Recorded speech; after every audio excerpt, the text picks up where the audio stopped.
Hello, everyone. Welcome to the Star Wars Legends podcast. Sorry we're late, but thanks to our sponsor, Apple, for updating the Geeks Addict's computer for like a good 10 minutes. Yes. We're here. Apple brings you lovely products that work worse than your last year's model and thermal throttle horribly. Mm-hmm. As well as phones that are at minimum $1,000 when they cost $200 to actually manufacture.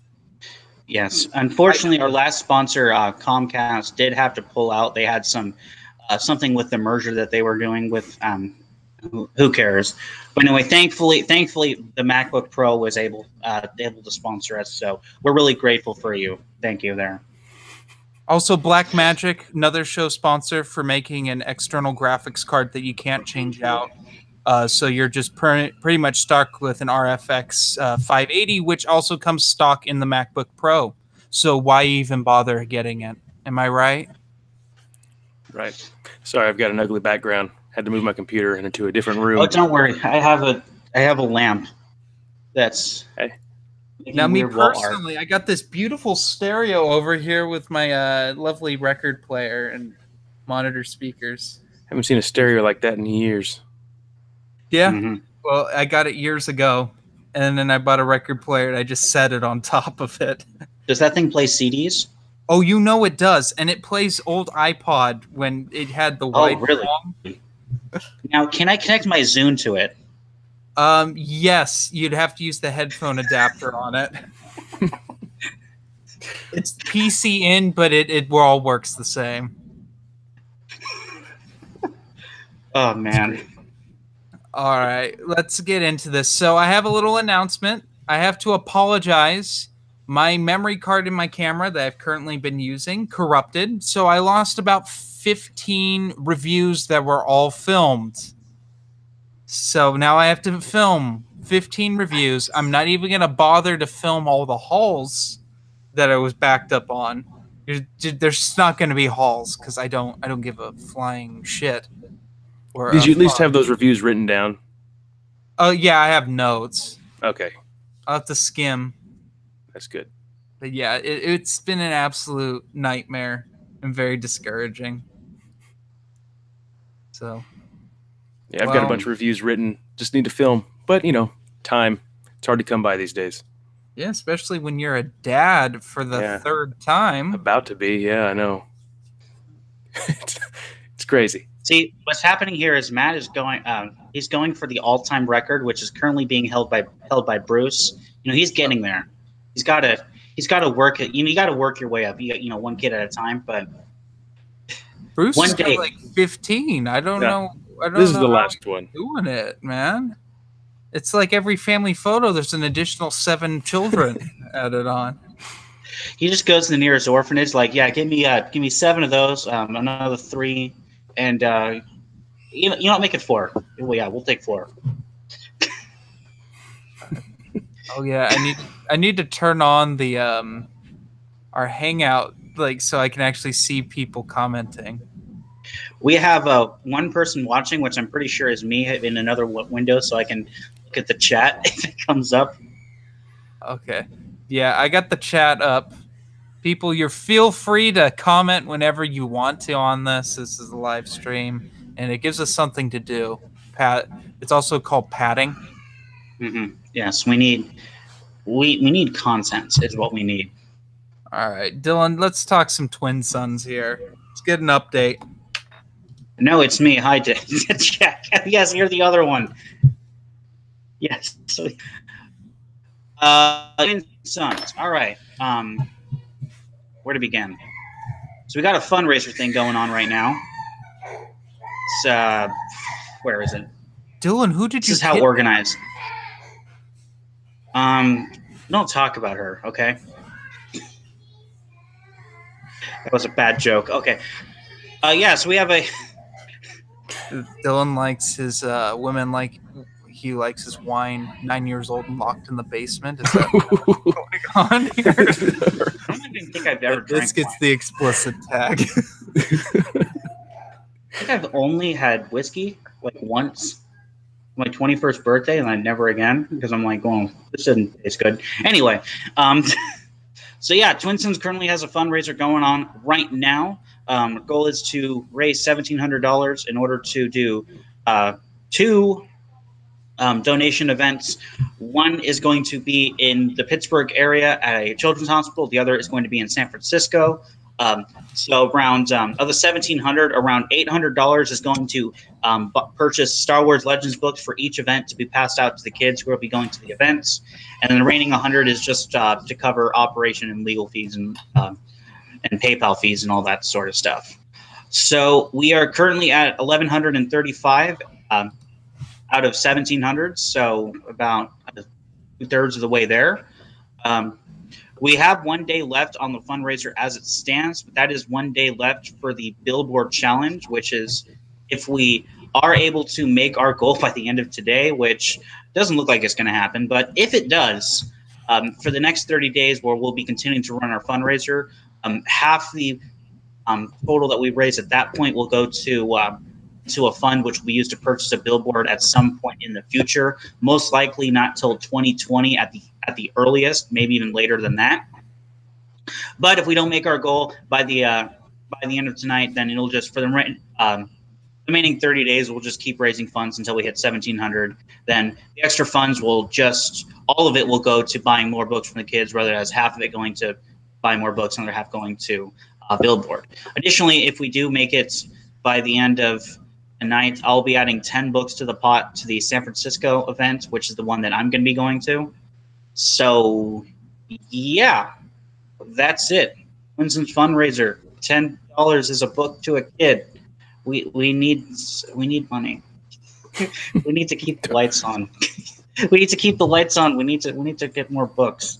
The struggle of running a charity, right there. Yeah, we currently have enough for the Pittsburgh one, which is happening first. That won't be happening in October. The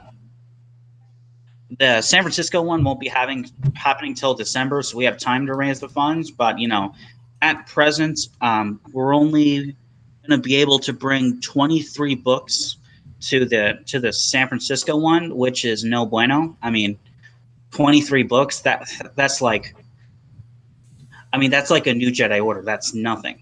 I mean, I need to be rolling into San Francisco like the why can't I hold all these limes guy? Like, oh, there's so many, I can't. Oh, no. Here, take them. 23 is going to be like, what's the big deal? We're past 23. We need more books. Anyway, that's 20 stuff. Rambling on. I forgot what was happening. So this podcast is.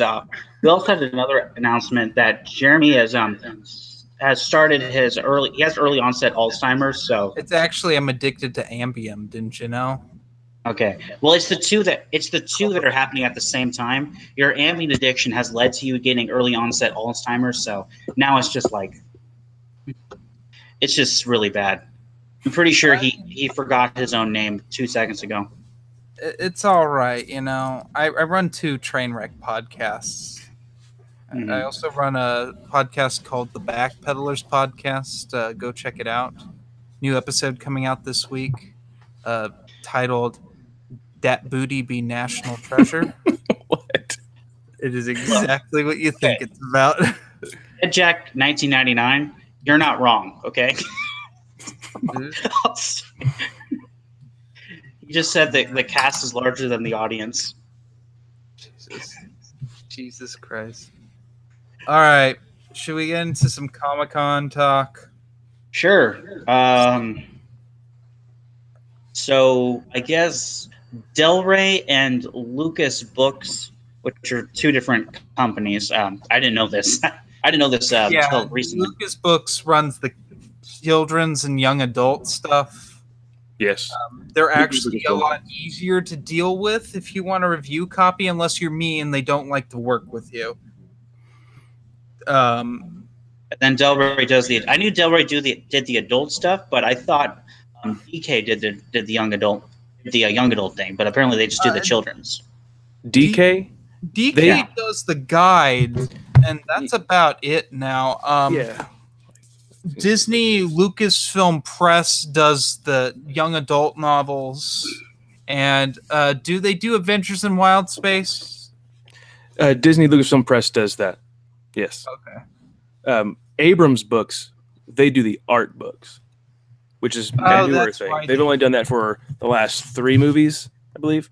No, they did for all the new canon movies. All the new canon material. Yeah, they have these. And they released. I'm looking right now because I have them right over here. We have the storyboards for the prequels and the original trilogy, which I highly recommend if you're into any sort of Star Wars film memorabilia to go check those out. It's not necessarily like the art books that they do for the new movies, where that's mainly concept art. This is primarily storyboard, but there's some really good stuff, especially in the prequel era.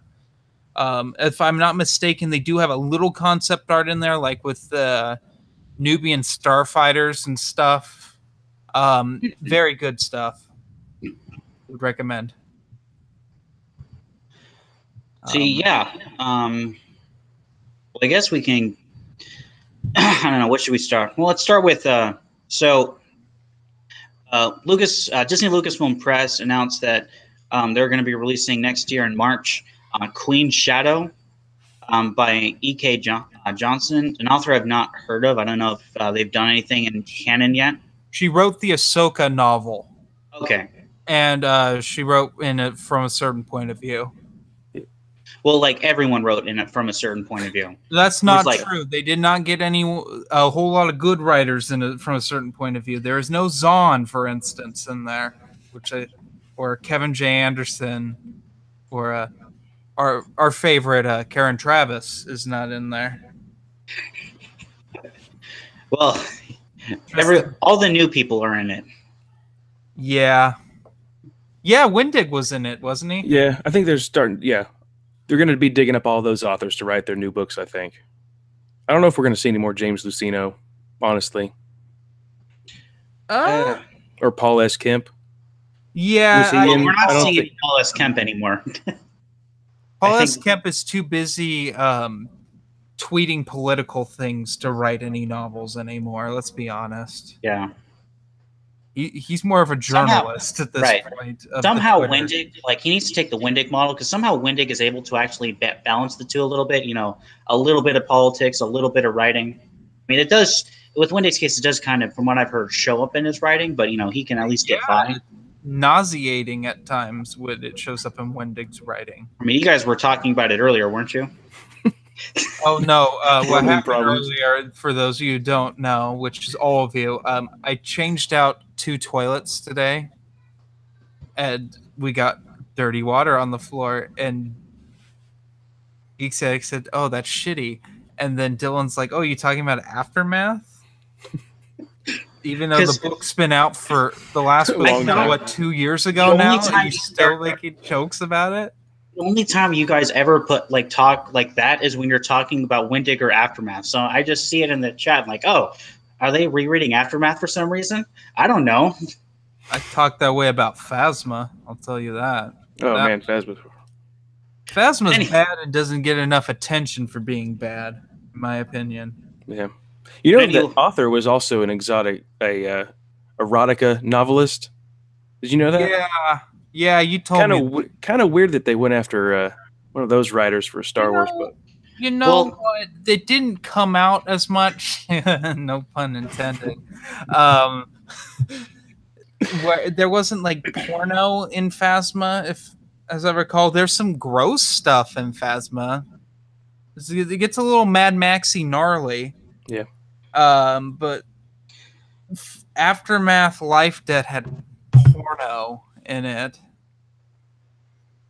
Interspecies erotica, as it were. Yeah. Didn't they? I don't want that in my Star Wars book. Neither do I. Didn't they contract Joe Schreiber to write a young adults book? Yes, they did. Is that still on? Is he still Solo a Star Wars Story junior novel. Why isn't he writing the adult novel as well? I'd love to see Joe Schreiber write an adult Star Wars novel again, especially something that's like underworld stuff. Mm-hmm. If you've read Mall Lockdown, that's preferably in a prison. That's his bread and butter. Yeah. Oh yeah, if it's I was glad prison, to see that he's back. the undead in it. That'd Yeah. be cool. Or maybe mix it up a little bit. Have like a Sith Academy. You know. No, that's his worst book. I liked it. Dylan, roofie that. Use a ragum. I learned how to chloroform yesterday. Okay. You have any idea how expensive that stuff is? Man. Put it in one of those Vicks humidifiers. Humidifiers. You put a little. You put some towels under the door. Anyway, so back to Queen Shadow. Yeah, We it's didn't even get to there yet. well, I said it was by E.K. Johnson. I asked if she did anything. Then we got off in a tangent. So what do you guys think of? What do you guys think of? Since you two are the ones that are actually going to be reading this, and I'm just, I guess, trying to play host. So, my opinion. I talked about this with Jedi Master Daniel the other day. My opinion of the new canon is this: I'm sick of Rebellion era stuff, and I'm sick of between the dark times between episode 3 and 4. They've done it to death. They just need to leave it alone. I really want to see some prequel material because what we've gotten that's right around the episode 1 and 2 era is garbage. Absolutely trash. We got, what was that, Obi-Wan and Anakin comic with the mechs, which was absolutely horrible with weird kind of good art. Yeah. And we had that Yoda story in the main Star Wars comic that did literally nothing to Yoda's character and sucked. That was pretty bad. Like mountain giants. Mountain giants. It reminded me of when Peter Jackson said in The Hobbit, you know, the giants that are throwing the stones at each other, why don't we make them rocks and they're throwing themselves at each other? That's a good idea. Yeah. You know, ugh. Yeah, I didn't know what other type of junior novel they could really do because all these I said junior novel, YA novel, they all have like romance involved. And to me, like I can't think of any other except for the Ahsoka. That didn't have any romance, did it? No, Rebel Rising didn't. Rebel Rising had a tiny bit. Right. It has the relationship aspect, so you can have some sort of just barely, just so we could humanize her a little more. Yeah. But I consider Rebel Rising and Lost Stars to be the gold standard of these YA novels. Mm-hmm. I mean, let's be honest. I think both of those. I know Rebel Rising's like my third best of these new canon books, and I know Lost Stars is way up there for you. Yeah, I like that one a lot. I like Lost Stars a lot more than I thought I was going to because the premise sounded like YA barf, but it's actually really, really well written. Yeah. But yeah, I'm okay with this. If they do have a romance, they can talk about that artist she was into. Yeah, that's what I was thinking too when you started talking about it. I mean, it's ripping off a Tales comic, but it wasn't a good Tales comic. But the problem with that is she said that they broke up because she got into politics, and when this book is taken place, she's already in politics. She's already queen, so I think that more happens before queen than after. Where this is from queen to senator, I think they said it's between 1 and 2, right? Yeah, that's what it appears to be. Again, didn't read too much into it, because I was more focused on the other one of these that was announced, which we'll get to. But this, I'm okay with it. I still need to read Ahsoka. Mainly, I got burnt out on Clone Wars, which we'll get into later. But Ahsoka's the only one I haven't read. You don't need to. YA. I know I don't. It's so bad. Well, I mean, some people like it. The Legends of Luke Skywalker, which was really just randomly boring. It's far out there. I think I can sit through this one. Yeah. Plus, I got a road trip coming up. Might be something I listen to in the car. It'd probably be better to listen to than to actually read. Yeah, that's or I finally read Dark Disciples. Well, you said you did read that one. I haven't. You It's haven't. that and A New Dawn. Those are like the 3 new canon books that aren't like kids novels. Those were like some of the first ones. That was like Yeah. 1 in 5, I think. A New Dawn was the first one. Yeah. Yeah, I only recently sat through read Tarkin and Heir to the Jedi. I think that was earlier this year. Yeah, that was a bad Well, book. Tarkin was James Luceno, so Tarkin was a lot better than I thought it'd be. Yeah. it was James Luceno. It was James Luceno, and he threw a bunch of EU in there, and I wonder what they thought of that. Well, I was actually at Celebration 2015 in Anaheim, which was like right after that book came out. I was at one of the panels, and it's like, yeah, we know about the web references. We were aware. There were more references that got cut, but we were aware of them. So yeah, that's the one where you went. That was the one you went to, and you got that Alan Dean Foster signature for me, right? Yeah, and I got my copy of the Essential Reader's Companion signed by Leland G. and Pablo Hidalgo. sorry. Just kind of brag a little bit there. The cast is larger than the audience. Yeah, it really. No, it's not. There's 3 of them now. We're equal. No, there's 2 now. Right as I said that. 2. Right as I said that, it went from 3 to 2. God. To you who just closed out of YouTube, fair played. Well played, sir. Even though there's a delay. But yeah, no, I'm excited enough for this. Like I said, E.K. Johnston, I think, based on her little story she had in from a certain point of view, wasn't terrible. It was boring, but you know, Ashley Eccleston insisted on writing it with her, so you know, we'll see. Yeah, I'll read it. I'll read it. Yeah, maybe they'll send us review copies. I doubt it. I don't know. We'll see. They're getting fucking difficult with that. Yes. Where was the other one? I just had it. Last time you got a review copy from them? From Del Rey? No, from Lucasfilm Press. Yeah. What was the last release? Last Shot? That's Del Rey. No, that was Del Rey. You're thinking Most Wanted, and I did get that one, but it was like after I purchased it because they never sent it. So I was like, I'm just gonna go pick this up, and then a week later, it shows up at my door. So you have 2 copies? So well, I took it back. Oh, okay. So, get my money back. But yeah, they're getting a little stingy now. Yeah, you know, the last copy I got from them, I got Guardians of the Wills. Well, you remember that because we coordinated our reviews so we wouldn't lose each. Do at the same time. Yeah. But let's get into the other prequel book that was announced. Yeah, you want to do that one first, or the solo novelization? Because they announced that one too. If you want to talk about that, I mean, it's from Mur Lafferty. She wrote, or he.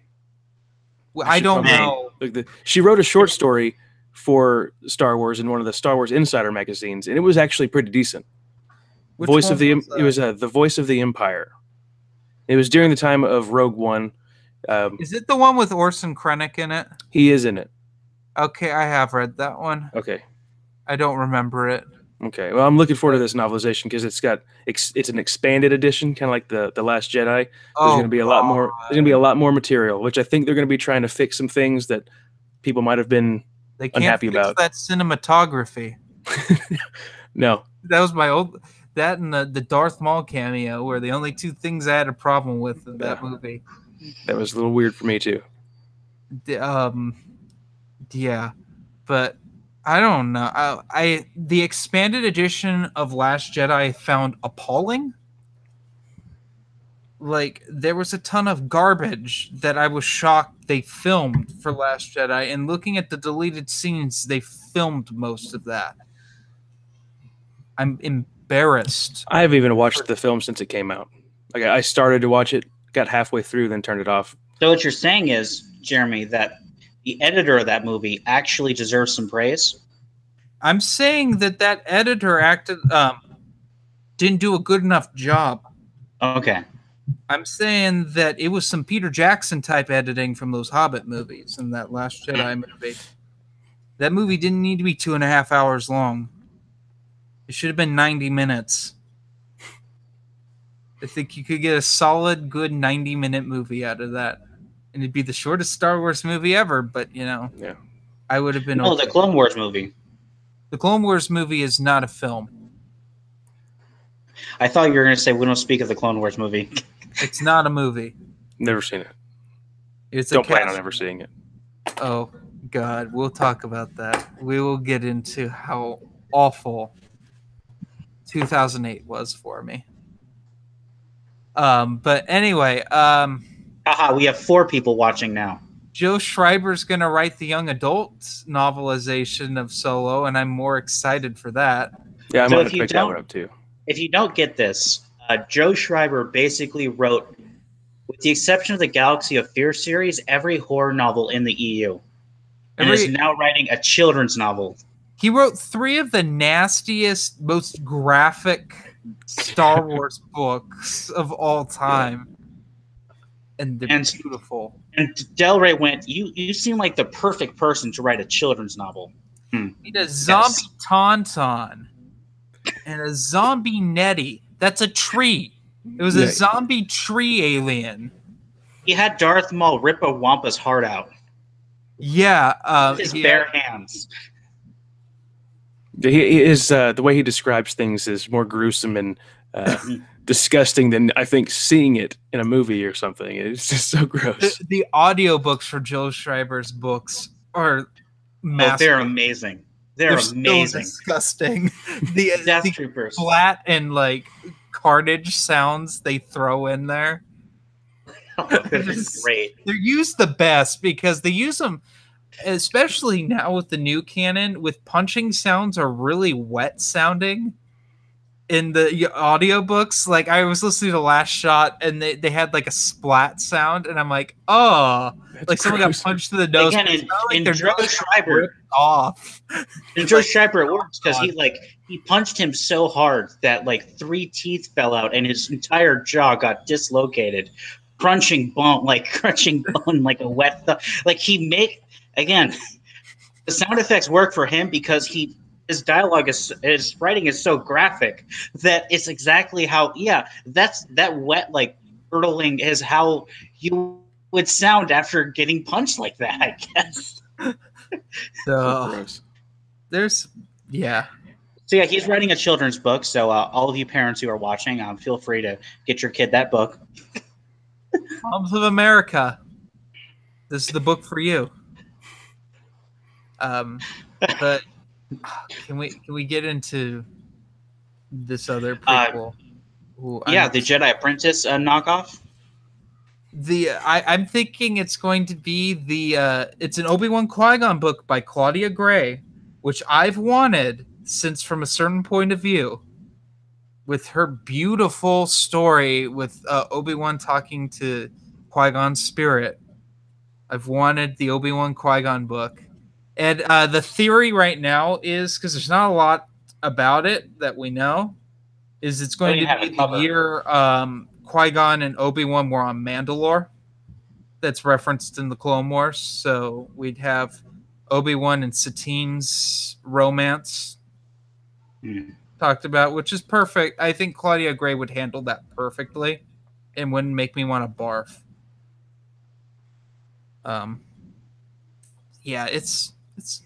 I'm so happy.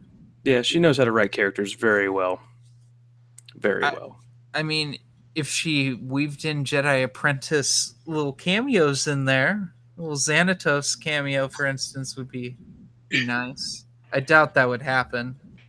Matthew, you didn't know that Qui-Gon had a previous apprentice in the EU. No, not until just recently. Yeah, that's a sad storyline. And you said those were in like kids' books? Yes, Jude Watson's Jedi Apprentice series deals with Xanatos as an ongoing villain throughout the series, through most of the series, I should say. he is Qui-Gon's apprentice, and he goes to the dark side and becomes a dark Jedi, and they have many encounters with him. Xanatos ends up getting an apprentice named Brooke Chun, which ends up being Obi-Wan's nemesis for a while. It's a good storyline. Does his fate ever get wrapped up? Xanatos's? Yeah. Yes, it is wrapped up in Jedi Apprentice. Also, if you wanted some Qui-Gon Xanatos Master and Apprentice storyline, there was a short-lived comic at the end of Dark Horse's reign, just called Jedi: The Dark Side, and it's a 5-issue series. I think it was supposed to be an ongoing, but it never went past 5 issues where it got canceled. And it talks about that. Okay. So I have one more thing. If we wrapped up on that topic, yeah, I'm going to send this. I'm going to send this to you guys in the Star Wars Reviewers chat, and I'm going to read it out loud for the audience. This is a tweet by Chuck Wendig that he made about 3 days ago. The problem with canon is that it demands viewing story as a series of rigorously tested data points. It demands that we view stories as pieces as historically true, which is weird because A, it's fiction, and B, even real-ass history is full of wild, ragged contradictions and retcons. That was I just remembered that. That was her in like the amongst people who follow canon. I've had that sent to me recently. I've avoided talking about it because it's Chuck Wendig, and I don't. Yeah, contrary to belief, I don't like talking about Chuck Wendig. I know he gets brought up on a regular basis. I just like its content. You get so angry that it entertains our audience. I've got to egg you guys on to bring out the entertainment. I mean, he's also tweeted out like, "Hey, just write crap." He uses other words. Yeah, and then he's just like, I just write crap and then I produce a story. So he everything he writes is crap, you know. I mean, he doesn't really care. He bragged about writing Aftermath in 45 days, and it shows that it was written in 45 days. Yeah, it's superbly terrible, infamous. Yep. Among the fan base, I don't think anyone that wasn't on Tashi Station or wasn't paid off liked Aftermath. It's just a theory I have. I've actually seen a lot of praise for Aftermath. Yeah, were they paid? No, that's just on like which were banned. No, in like Facebook groups. Well, I'm sorry about that, by the way. Yeah, that is yours. And what? Who was it? To be fair, he would have banned us anyway. Yeah, no, I want to be banned on my own terms, not because you're talking about stabbing memes. He never even said we were going to stab him. Insert convention that we had no tickets to. God. Aftermath has 3 stars on Amazon right now. Yeah, probably because it got paid. Yeah, and didn't he complain that they deleted all the positive comments and stuff? Yeah, because they weren't verified purchases. Yeah, but when you go to I'm on the mobile right now, and it's just like I scroll down to the reviews. The first review has 5 stars, and everything below that has 1 star and 2 stars. There's just that 3-star thing is fake. It should be 2. I wonder if Amazon is like Rotten Tomatoes, where they don't count half stars. Yeah, they don't do the half-star thing. Yeah. Well, Rotten Tomato has the half-star review, but they never count it. Mm. Or else pretty much any Kevin Smith movie post Jay and Silent Bob Strike Back would get a half star. Or Adam Sandler movie after Click. Adam Sandler movie after Billy Madison. I'm sorry. I really don't like Adam Sandler movies unless it's 8 Crazy Nights, and I don't like that one, but I like to quote that one, if that makes any sense. I can't sit through all of 8 Crazy Nights, but man, I will do the Whitey Duvall voice at work to upset my coworkers. But yeah. You don't like it? Infinity Nexus says, I hate Winnick's response. He was like, you don't like it because it has gay people. And it's like, no, we don't like it because you're an awful writer. Well done for blaming homophobia. Well, I mean, okay, so my thing when he said that, I have no problem with gay characters in Star Wars. Not at all. What I have a problem with is when their character is identified by their sexual preference. Yeah. Why do we need to know this stuff? You know, that's and it's only that. Like, okay, so there's a character. It's Sinjir's boyfriend in Aftermath. This Aftermath sequel shows up in Last Shot, and he has a character in Last Shot. Yeah. And it's like, oh, and it's reference, oh yeah, Sinjir, blah blah blah, my boyfriend. Yeah, that was fine. I had no problem with that. I just think it's goofy when they do that because it'd be, you know, let's introduce everybody, and then it'd be the gay character and then he's gay. This is the way they bring it up, you know. And the thing is, this Chuck Wendig's not the only one who did that. Paul S. Kemp did that too. And I think that was the first one. That was the first one, wasn't it? The first time they introduced the homosexual character. Which was like nobody cared. No one cared. That was the one that was like the joke, where like the guy was hitting on her, and she's like, "Oh no, I don't swing that," or like something like that. Yeah, it was played off as like a joke of like to get him to stop hitting on her or something. Is that correct? Yeah, I haven't read it. In Aftermath, it's reversed. Yeah, the Zabrak is Jazz is hitting on Sinjir, and Sinjir's like, I don't like women. It's like, didn't. Yeah. Just like that. It's not actually a drum sound. It's me saying it. It's like, where was that where they're saying they needed creative freedom? Anyway. Dylan finally used the ether like I told you to. It's awfully quiet on your end. Did I mute myself by accident? No. Oh, I wish you did.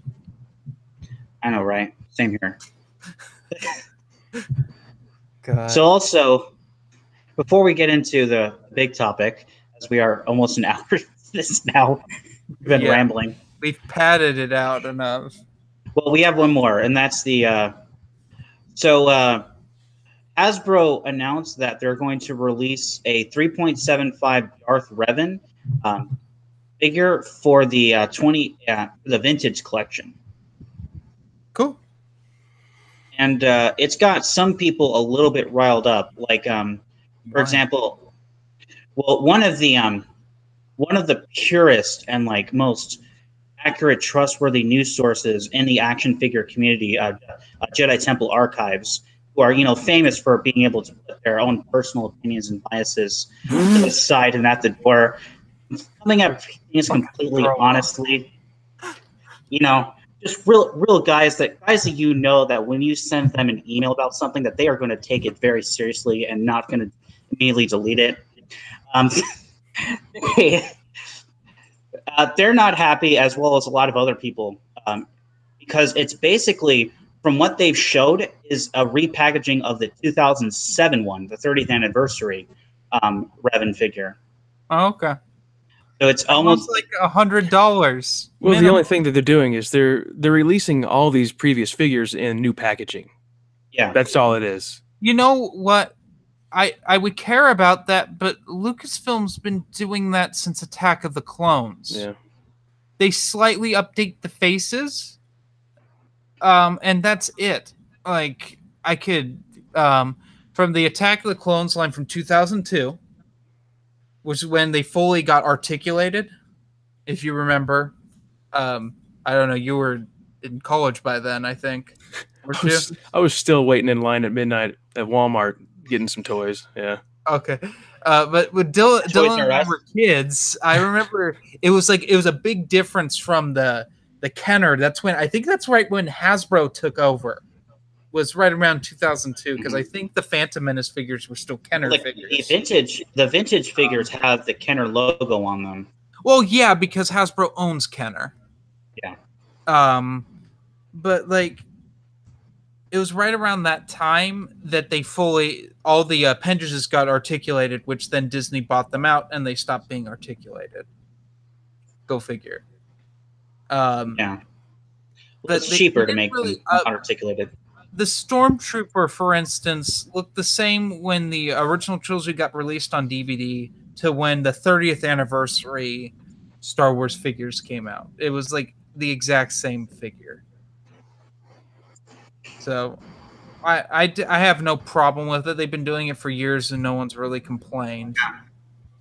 Well, it's the collectors who are complaining because they don't get a new figure add to their collection. But I mean, it's toys. Lego's been doing this where they have sets that they'll just re-release every X number of years, and it's so that people who either weren't alive or weren't active in the community, weren't able to get those figures or sets X number of years ago, have another shot at getting that set and or figure. It also, having it hang there in the toy aisle, little kids, new people, into Star Wars see that and like, who's that? And then they discover Legends. Plus, there was actually a great video.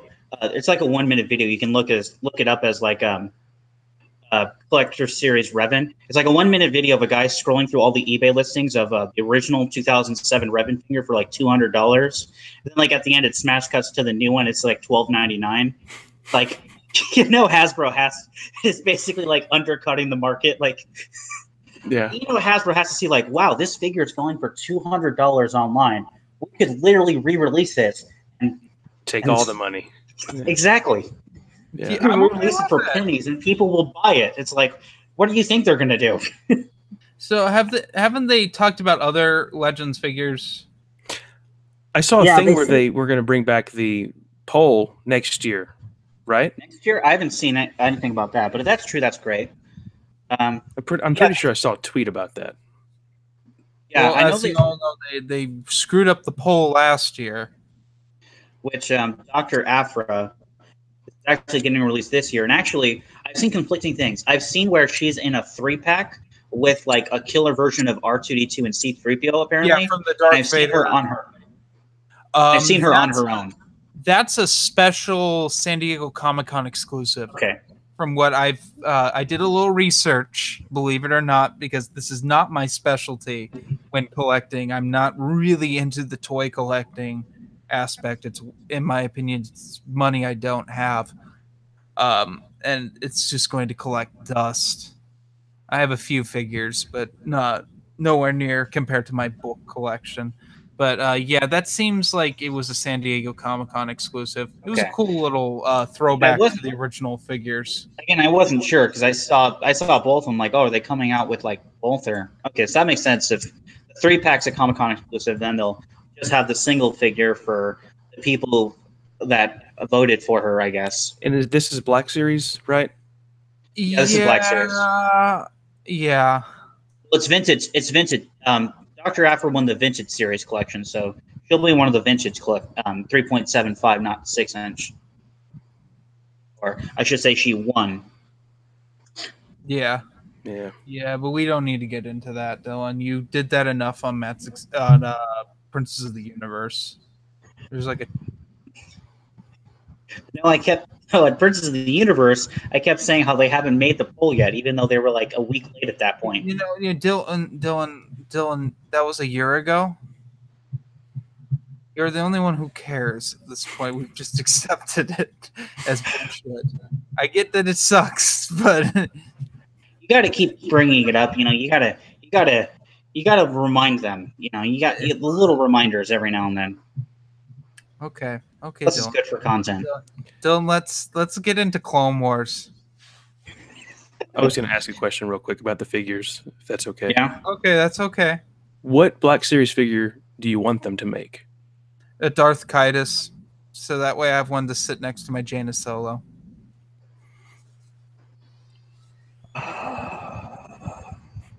Or Jason from New Jedi Order. Either or, I'm okay with. Pass. There's so many.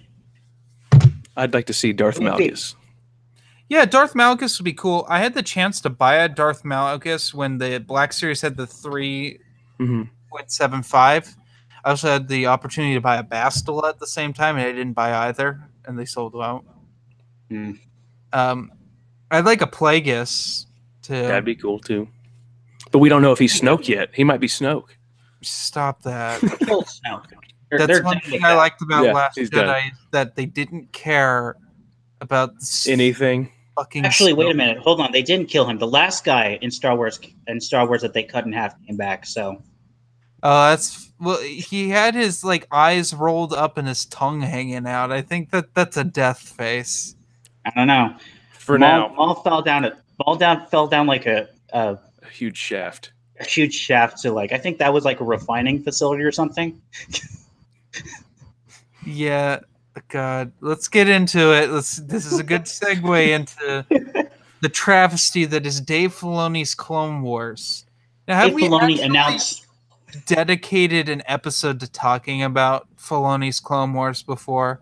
We've dedicated about 10 to 30 minutes of every podcast so far. But have we overall discussed the good that's in his podcast? I know Matt Wilkins has defended some of it before on here, but yeah, well, let's just get into it. Geeks Addicts never watched most of it, if not any of it. Like 1.5 seasons. Okay, and I just couldn't stay with it. I've tried twice. Dylan, how far did you get? I don't remember because I watched them when they were coming out, like episode by episode, but I missed there was a lot of Fridays that I missed, so I feel confident in saying I've seen about 90% of the first 3 to 4 seasons. Okay. But that was like years ago when they were first coming out. I haven't rewatched a lot of them. Okay, I've seen all of it at this point. The only Clone Wars that exist to me are the Legends Clone Wars. Micro-series? What's his name? Genndy Tartakovsky. There we go. That's my Clone Wars. Genndy Tartakovsky stuff is fun. To me, Clone Wars will always be what Dark Horse made it.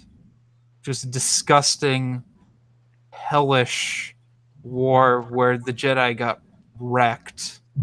And it was sad. But hey, Mace Windu doing Kung Fu on Super Battle Droids is pretty cool too. Yeah. Okay, well, Clone Wars is coming back for some reason. Well, no, it's not for some reason. So I think money. Did I say this in this chat? Yeah, money. No. But I mean, Clone Wars coming back. Clone Wars coming back was to me a foregone conclusion years ago, because it's like Dave Filoni still works at Lucasfilm and is like the head of all the TV and animation stuff. Which he wants. He's still employed. I don't know, but he still wants. He wanted Clone Wars. I won't say he was behind the Save the Clone Wars, but he definitely knew of and tried to shut them out. If you've seen Rebels, a lot of what he did in Rebels was trying to appease. Parts of Rebels is when the Clone Wars gets referenced. But again, he put a lot of Clone Wars stuff to try to appease those fans. And let's be honest, right now, of all the big faces at Lucasfilm, surprisingly, Dave Filoni is the one everyone still trusts. And that offends me on so many levels. Mm-hmm. Yeah. Well, you know, so the one-eyed man is king of the blind. Fair enough. So we'll just talk about the trailer briefly because Dylan didn't watch it. I don't want to give it my view. Matthew, did you watch it? I did watch it. Okay. So basically, it was clones and a bunch of helmets for a while. And then Anakin and Obi-Wan walk up to a projector, and there's Ahsoka hanging out with Death Watch. Yeah, that was the climax of the trailer, too. For some reason, I don't understand. Why is Ahsoka hanging out with Death Watch? Is that supposed to make Ahsoka a cool character now? Because she isn't, despite what people say. Ahsoka's... Okay, I'll be honest. Ahsoka's fine in Rebels. Because she's not in a whole lot. And she doesn't act like the brat she is in Clone Wars. That's the worst part of Clone Wars is her smart mouth, disgusting attitude. She sucks. Sucks at pretty much everything. but somehow gets on top. It's like Jar Jar, but a Jedi. Well, she has the +10 plot armor. Yeah, she held her own against General Grievous. How is that possible? Yeah. You get F's in chat for Nadar Veb.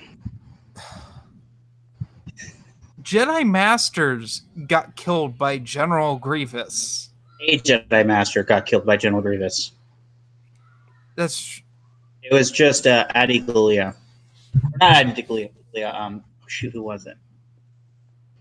Adi Gallia was the one who originally got killed by Grievous in the Clone Wars comic. In the Clone Wars comic, right?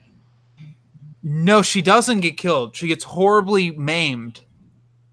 Okay, I remember Grievous killed someone in the Clone Wars comics, and then that person didn't actually die and killed someone different. Oh, God. Well, also, we have to talk about the General Grievous miniseries that introduced him. He kills a bunch of Jedi Knights in that. General Grievous episode. General Grievous used to be like a menacing character until Dave Filoni got a hold of him, and then he was a joke. Yeah. Gotta go, Matt? I do. All right. I guess the best time to go is during the Clone Wars talk. Yeah. All right. I'll go try to watch it again, and then I'll check back in whenever I finish that. I don't know. Don't do it to yourself. I probably won't. I do want to watch Rebels, though. I've heard great things about that. Dylan, you need to use another ragum. All right. We'll see you later, dude. Thanks, guys. I'll talk to you later. All right. So let's officially get into the good of Clone Wars. Because there is some good. I don't think we give it enough credit. There are certain things that were done well in Clone Wars. Right, Dylan? Oh, yeah. I liked I did like the Umbara arc. I remember one that was, it was again, to your point of the dark and gritty Clone Wars, it had a very Battle of Beam feel to it. Mm-hmm. It was along the same lines. It was almost the same, actually, now I think about it, it was almost the exact same story. The clones and the Jedi go to an island, go to a planet where the Separatists are mostly being supplemented by an organic fighting force that just hates them and they have trouble. Minus the, spoiler alert, the fact that one of the Jedi Masters in the Clone Wars cartoon is actually evil. But yeah, that was a good arc. There's Fives' overall storyline I liked. It was the only overarching storyline that I really got into in Clone Wars. Yeah, it was from the original cadets. It was Five and Echo that survived that, right? Yeah. And Fives ended up being the overall survivor because I think Echo died at one point. One of them died. And then Fives gets killed in Lost Missions? Does he? Yeah, Fives died. Fives' chip malfunctions, and he finds out the plot that Sidious has on the Jedi. Okay. I thought he showed up in Rebels, but I haven't seen Rebels, so I don't know. Or that could be Echo. I honestly want... Oh, God. I know Rex shows up in... Rex is the main one that's continually shows up in Rebels, but there were a couple others. Wolf's one of them. Yeah. So there was because I always see three of them, so maybe that other one was... That's only one episode, though, that they're in. Well, granted, I haven't started season 4 because it comes out next week on Blu-ray, and I'm probably going to pick it up and binge watch it. I thought the only good arc was Ahsoka's when she leaves because it was the only time she was mature. No, that was a bad arc. I thought that was horribly done. That was the arc where Luminari's Padawan. What was her name? Yeah, Bar Zofri, when she ended up being a traitor for no reason. Which totally doesn't literally retcon the entire Clone Wars multimedia project because of language. When she even gave her death. Yeah, she died on Kashyyyk, didn't she? No, Luminari died on Kashyyyk. No, she She was killed Order 66. She was killed by an ATTE. Again, on the front lines fighting droids. So, I mean... Yeah, she was... Yeah. So... Then again, even Peel died in the Tartakovsky's Clone War, not in Filoni's Clone Wars, when he's gunned down in Coruscant Nights in the middle of the street. We talked about that not too long ago. Yeah. But again, there's the... That arc, aside from that wasn't a bad arc, where Tarkin and Anakin finally first meet. And you see the partnership begin. That part of that arc's good. A lot of the solo clone stuff is good. Even that first meeting might be a retcon because getting into... Don't they meet in Outbound Flight then? I think they meet in Rogue Planet because... That's right, they do. Anakin and Obi-Wan are going to Sonoma Zakat, and Tarkin has also interest in it too. So I haven't gotten to the point where they meet, but they're both in the same story, and they're both going to the same place. So... Oh, gosh. I forgot about Rogue Planet. For the Clone Wars retcons, you need only look to page 353 of the Force and Destiny Beginner Guide. The second paragraph of Colonial Tribute, for example, I intercepted a mandate from officials on Cardia, ordering that all records in their military academies pertaining to the history of the Clone Wars undergo, quote, review for intellectual purity, unquote, by a dozen Compner agents. Well, I can only guess what kind of intellectual purity Compner wants to produce. It's got me wondering if there's some information about the events in the Clone Wars they're more worried someone might read. So, yeah, it's been retconned. Don't worry. It all makes sense. Clone Wars is S-canon. So, trying to think of other good Clone Wars stories. Cad Bane. Yeah, that was he was an interesting villain. Kind of Grievous in Clone Wars, where he was built up, but I felt lost too frequently. Yeah, the fact that he gets the jump on Obi-Wan, who's a council member, that was a little much. But I liked him overall as a character. I liked that they had each Jedi had their own saber fighting style. Yeah, they actually credit where credit is due. They did in the animation for the fight scenes, they did actually take care to animate the Jedi so that they had their correct styles. So the Surisu, the Jedi that had Surisu would use a Surisu type style, and the Tarus were used a Taru, and so on and so forth. So they did take special care to put that in, which, I mean, most people wouldn't get that, but yeah. For those who did, it's nice. Even if you didn't get it, you would. Even I was like, "Oh, it's cool." The Jedi are fighting kind of differently from each other. Mm-hmm. But there's a ton of terrible in Clone Wars. I mean, we got the episode with the Blue Shadow virus. You remember that one from season 1? Was that season 1 or was that season 2? When we go to Naboo, and Padme and Ahsoka get the Blue Shadow virus that they're going to release on the Republic. And it's like, oh, Jar Jar's acting zany. That goes for every Jar Jar episode. Is the worst episode ever. Which, by the way, how many voice actors voiced Jar Jar in that series? There had to at least be 3. I don't know.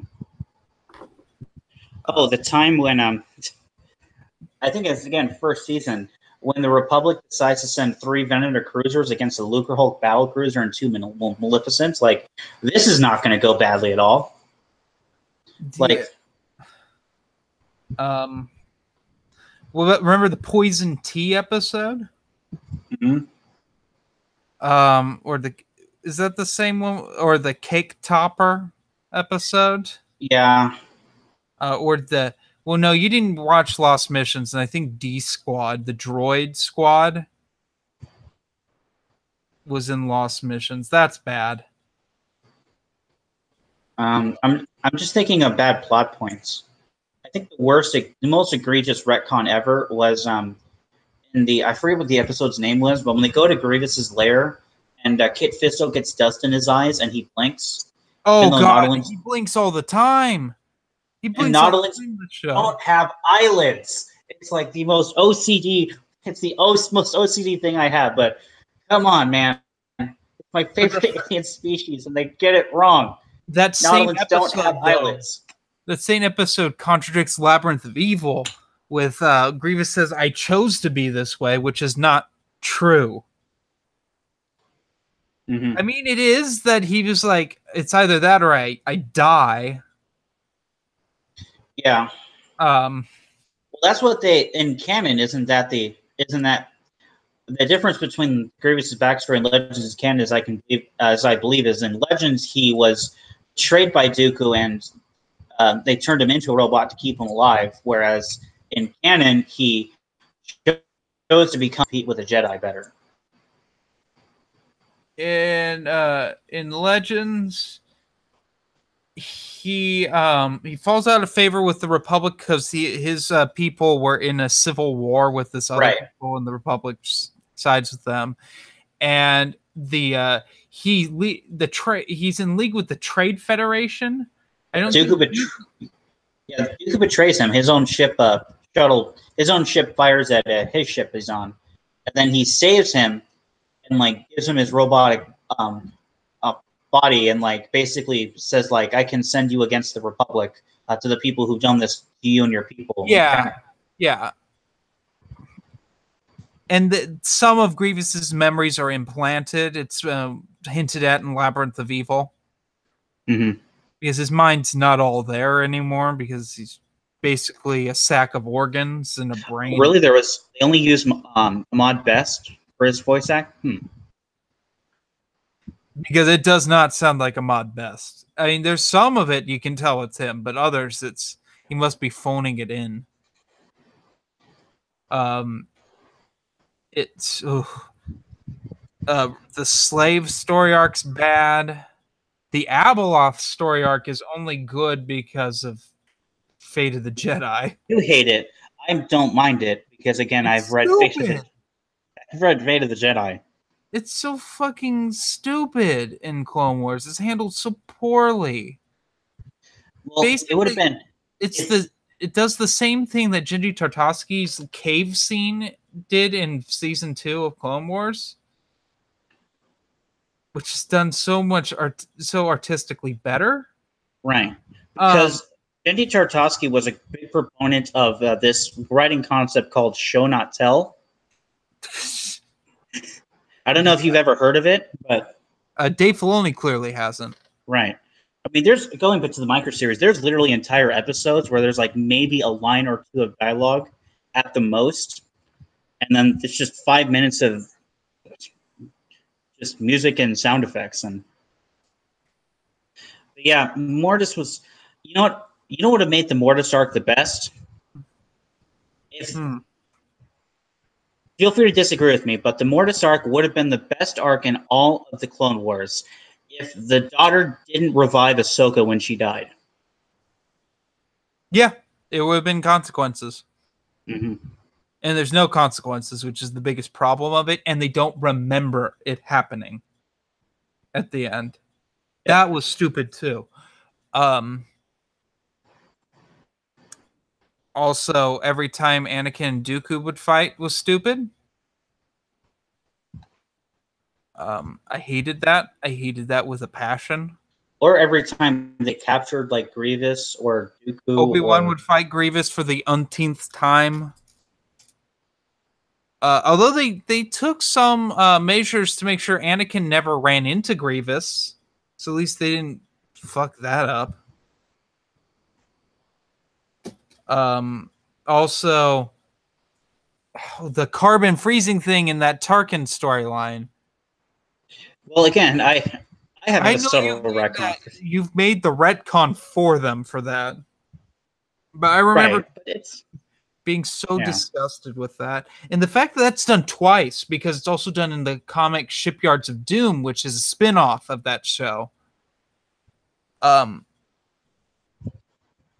I think one of the Clone Wars novels actually has a Callistia cameo in it.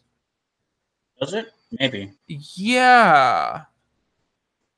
I want to say either Wild Space or No Prisoners has Callistia shows up. I could be wrong. I think she does because they had Y-wings back then, and the Clone Wars. The Clone Wars did explain why they had Y-wings back then, because in the Crystal, not the Crystal Star, in Planet of Twilight. Dang it. Is it Children of Jedi? Children of the Jedi. Yes, I'm getting all my bad Bantam books mixed together. Yeah, she and her master came in there on a 2-seater Y-wing, which is which they apparently had in the Clone Wars. Which the Clone Wars does take care to explain, like, yeah, they had Y-wings. They had 2-seater Y-wings. We had weird Y-wings, which is annoying when you get into Rebels because they just never explain when Y-wings got updated to what they look. Because in Rebels they look like they do in A New Hope. But in Clone Wars, they look completely different. Well, no, they just have a little more armor plating around the engine pods. But it's never explained. No. Makes them, they're too heavy, so you take off the armor plate and the engine pods, makes them lighter. Makes them able to go a little bit faster, so they're not completely dead. Retconning Filoni's work that he should have, I'm just making observations on what I know about aviation, and logically, this is my problem. I'm trying to think logically when talking about the Clone Wars. That's my problem. That's your first mistake. So anyway, let's get into, now that we've or Plo Koon goes into space. Do you remember that? Yeah. Without a breathing apparatus? No, he has the hydrogen mask. That was their explanation, that he wears the hydrogen mask and goggles, and because he has both of those, he was able to survive. Then again, in Rebels, Kanan gets thrown out into space and flies back into the ship without anything on. Leia does the same Leia in Last Jedi gets thrown into space, frozen in space, and then flies back into the bridge of the ship. So clearly Disney doesn't care about how space works and what a human body goes through when it gets thrown into space. Speaking of memes, there's like a 7-second video of that scene where, like, as she reaches out and like as she starts moving over, it's like the PewDiePie, but can you do this thing? That plays. Have you seen the shooting stars meme of that? Yes, I have. It's beautiful. I've also seen the shootings of that, and like there's the one where it oh no, that's a different one. Stars from Revenge of the Sith when he like does his spiral thing. Yeah, and then there's one of Anakin when he does his flip. If you underestimate my power, and then it does it. There's one from Force Awakens where Kylo Ren force pulls an officer so he can choke him. That's in there. I think that's it. By the way, things that cannot be unseen in Return of the Jedi, when Vader tells Luke that Obi-Wan has taught you well, it's literally when Luke is standing up on the catwalk while Vader is standing. Literally, when Luke has the high ground on Vader, he mentions that Obi-Wan has taught you well. And that's why he only throws his lightsaber. Exactly, because like I'm not falling for that again. Although he does lose an arm. Oh. Later in the fight. Again, that's 2 less limbs than he lost the last time he tried to fight someone who had the high ground. Let's be honest. Vader gets wrecked on a regular basis when he gets in a lightsaber fight. That's established in the EU. I mean, look at Force Unleashed. Yeah, well, actually, wasn't the the Force Unleashed video game isn't canon. Wasn't the novel that Merrick only won because he was better with like actual Force powers? But I think he still gashes the top of Vader's head, and that's how he gets that scar. I think that's still in the book. No, that was the Purge comics when like 8 Jedi basically 8 Jedi like 8v1'd him. And he still killed He still killed them all. Everyone. He forced through his severed arm with a knife in it and gutted someone. That happened. Someone attacked him with the Cortos's blade, and he just snaps her neck with his bare hands, or his with his thumb.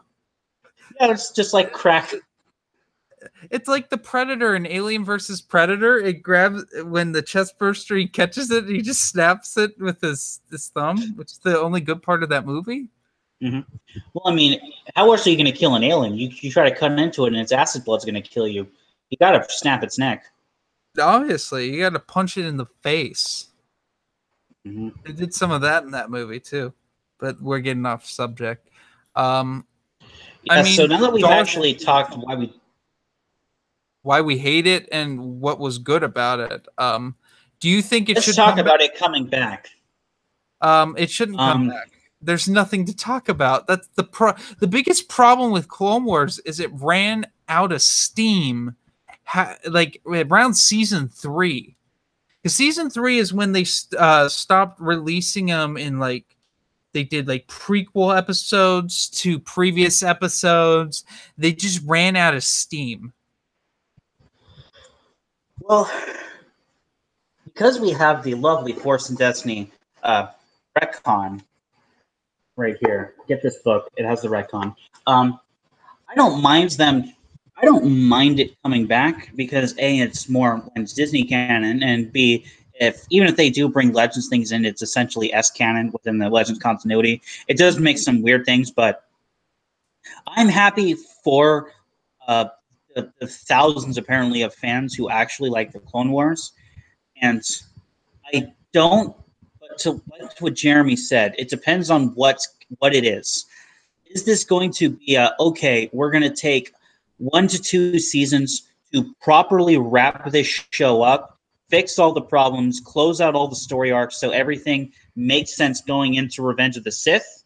Or is it going to be this is going to be another 6 seasons of bullcrap that we can't possibly fit in this small space of time? Yeah, if it's the former, I'm all for it. If it's the latter, why? Honestly, there's not much left to wrap up.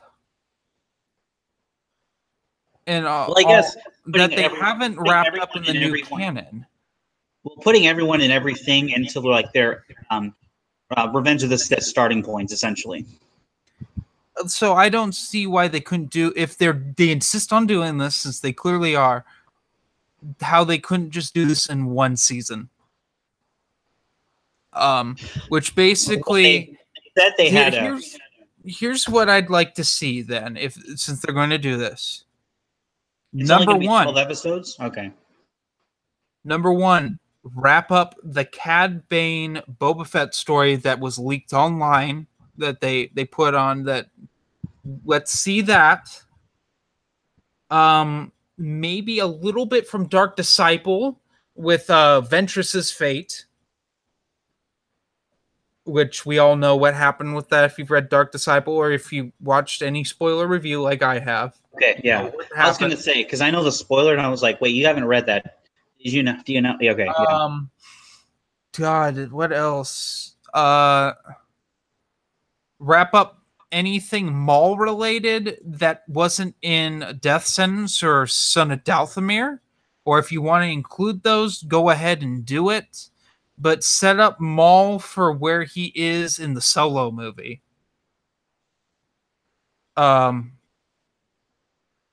Maybe set up the Inquisitors and Rebels, who they were as Jedi. But basically, I don't give 2 flying fucks what Obi-Wan and Anakin are doing. And I definitely don't care what Ahsoka's doing. I mean, if you want, find somewhere where she is when the purge happens, why she's not affected by the purge. Well, I mean, I assume that since she left the Order, she wasn't with Clone Troopers when the purge happened. But why she wasn't hunted? Because the Inquisitors were in the Darth Vader comic. It's established they're hunting anyone with Force powers at this point because they're running out of Jedi. So Yeah, maybe Thrawn shows up. Yeah, maybe we get the Anakin Thrawn storyline that's been hinted at in the Thrawn novel. Aren't they doing that in Allegiance? Yeah, I'm assuming they will be doing that. It's probably going to be more Thrawn Vader, I would assume. No, the cover and all the stuff that they're showing shows like a pre-cyborg Anakin. That's the Comicon exclusive cover. Okay. Yeah, the main cover is Thrawn in his Grand Admiral uniform and Darth Vader behind him. Which that comes out in a couple days. I'll be actually, next time we have a Legends podcast, I'll have a Star Wars book to talk about in what we're reading. Yeah, that's not a whole lot I want from it. Dylan's not going to watch it. I'm almost certain because it's new canon. No. I don't blame you. It's not your canon. Yeah, I thought they were going to do 2 seasons because they said that they had season 7 and 8 already written before it got canceled. So I thought they were just going to do those 2 seasons. Well, also they finish up second half of season 6. This Lost Missions is only half of season 6. It was the stuff they had completely animated, or was close enough to done. If I'm not mistaken, Dark Disciple was part of season 6. Now there's a conspiracy theorist in me that's saying that they're only reviving Clone Wars, so people have to sign up for Disney's streaming service. Ooh, that could be it. Because isn't it coming out online only or something? I don't know. I haven't looked that far into it. It's Clone Wars. Yeah, can you fact check us on this? I know you're going to. You've been doing it this entire conversation. I've been watching. Which is good. I have not been watching. I should be, though. And someone asked, since they're bringing back Clone Wars, do you think they're bringing back Legends? I'm saying it's probably on the horizon that they'll release stuff that's done. That's what it's looking like at this point, is that Disney is getting lazy with their content. Mm-hmm. Which is whammo, at least under this leadership. And it's not just Kathleen Kennedy, it's a lot of other people at if you've been on social media, especially Twitter, talking with other Lucasfilm employees and how they've kind of treated. I don't know. I don't know if I really want them continuing Legends at this point.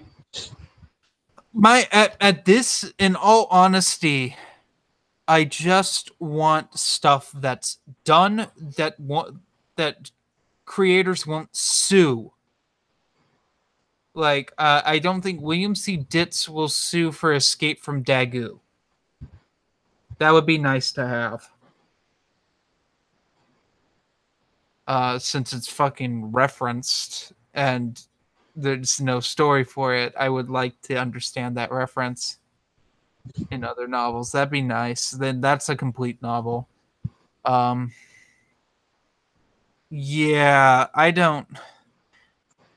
The story group needs to go through serious changes if they're going to continue Legends in any sort of quality manner. Mm-hmm. Because the quality of stuff lately has been very lackluster overall, specifically in keeping in continuity, because they're getting lazy. Yeah, there's a lot of quotes by Pablo. A lot of tweets about like certain continuity, and like I've seen a lot in the dual canon, the people who follow both canons, that what was the most recent one, the Star Wars annual, and how it just flat out contradicted with the Darth Vader annual. Apparently, Darth Vader annual. I haven't read it yet, but I will be checking that out soon. Well, the Crate one shot contradicts Leia, Princess of Alderaan, and Jason Fry, I think on his own, tried to retcon it in the Last Jedi novel. It didn't really work, but it was a nice try. Because, Jason Fry is good at weaving continuity. Yeah, he's like James Lucena. Yeah, but even it's difficult. I think it's more difficult mainly because people don't the story group doesn't seem to care. It's that, and I also think a lot of it is how many new authors that they're getting. Like the old authors, at least majority of them had enough of a respect to not only to make their things as adherable to each other as possible, but when they came up, like try to on their own, like you said, Jason Friday, because he's one of the old guard authors, actually fix some of the retcons themselves in their writing. Whereas I haven't read any of the new books, so I don't know, but I'm seeing a lot of new authors in the new canon, and I'm not sure that they have that same instinct to do that anymore. The thing is, the novels are so sporadic; they're not referencing one another too often. Delilah S. Dawson and Daniel Day Olson, the writers of Phasma and Last Shot, both reference Aftermath. And Lost Stars, Claudia Gray sort of references and Aftermath Empire's End, which is Chuck Wendig's book. Both take place during the Battle of Jakku. Those are their climaxes. But they don't really interact with one another. The characters don't come into play in those.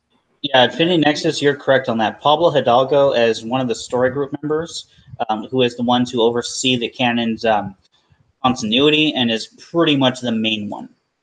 Other than Leland Shee, who is also there, but she is kind of he's not the voice of the story group. That seems to be Pablo Hidalgo at this point. It's the Pablo Hidalgo. Again, from internally, I don't know what's happening, but from externally looking at how they're coming out of this, especially on like Twitter and stuff, it definitely seems like the Pablo Hidalgo show. Yeah, pretty much. When it comes to continuity, they reference the Clone Wars, Dave Filoni's Clone Wars, and that's it. The movies, don't they? At least, of course, the movies.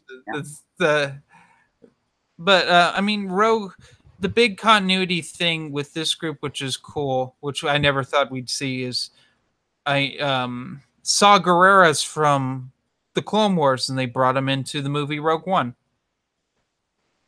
That's cool. That wouldn't really have happened necessarily in that capacity when George Lucas had the company, but I mean, we got a little bit of some. Quinlan Voss has a cameo in Phantom Menace,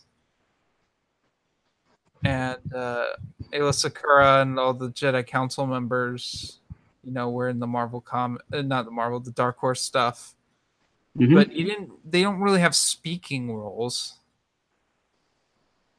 So, yeah. It's just different. Battlefront 2 references most of the stories set after Return of the Jedi. The 2017 one, not the good one. Battlefront 2 God, now I have to remember this awful game. It actually didn't have that bad of a story. That's the one with Inferno Squad. Did they actually go to Jakku in that one?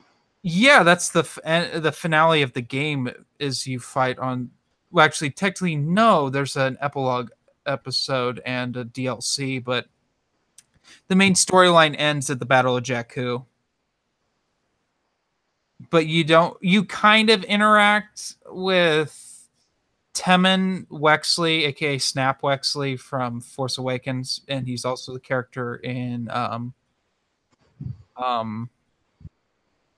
Aftermath. And he's flying around doing his own thing, and Wedge is there too. But there's not a whole lot there. Also, it kind of ties into Shattered Empire, the comic, in a couple ways. One, you interact with Leia when she's taking back Naboo from the Empire, and they have those weird tornado things. Mm-hmm. Yeah. Yeah.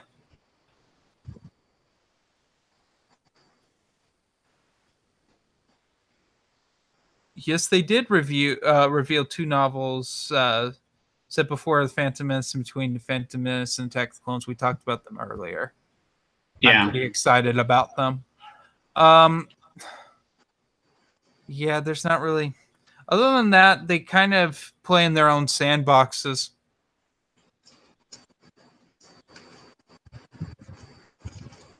Gone to the Bantam days. Gone were the Bantam days. Gone were the days when someone decided, hey, Dark Empire's canon. Okay. that's literally their everyone's reaction is like, all right, I guess the comics are canon now. Yeah. Thank you, Kevin J. Anderson. Kevin J. Anderson's like, yeah, Dark Empire. No, it wasn't just Dark. It wasn't just Dark Empire. It's like, so yeah, it's like, yeah, Dark Empire's canon. Also, what was it? Tales of the Jedi. Yeah, that's canon too. It's like, not only does you have to bring Dark Empire into this, but you had to bring Tales of the Jedi into this. I mean, what are we gonna do? Making continuity 37,000. Those UK comic strips, those are canon. That only Matt has. I have those. That's the classic Star Wars. Oh, okay. What was? There's one thing. There's one really niche thing Matt has. That's like a promotional. It's like a promotional something. It's like a promotional toy. But on like the cardboard back, there's a short story for it that like takes place sometime in the expanded universe. That's like canon, and Matt has that. I can't remember what it is. Instruction manual for the troop transport for the original Star Wars that has a comic on how the Jawa sandcrawler got a hole shot in it. And that's canon. Then he has it because he has to have everything. There's like, I bet what you need to do if you ever want to troll Matt, tell him there's like a legend short story that was only released in Indonesia and is in like what they speak there, like I think it's Bali, I think.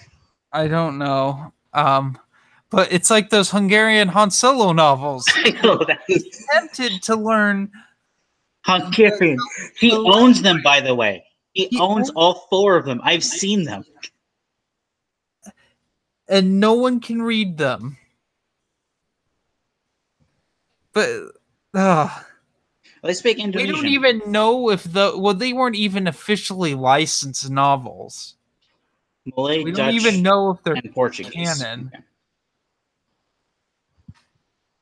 But I mean, like, there's other things. Like, I guess I'm going to take credit for this. I convinced Matt that other, what was it?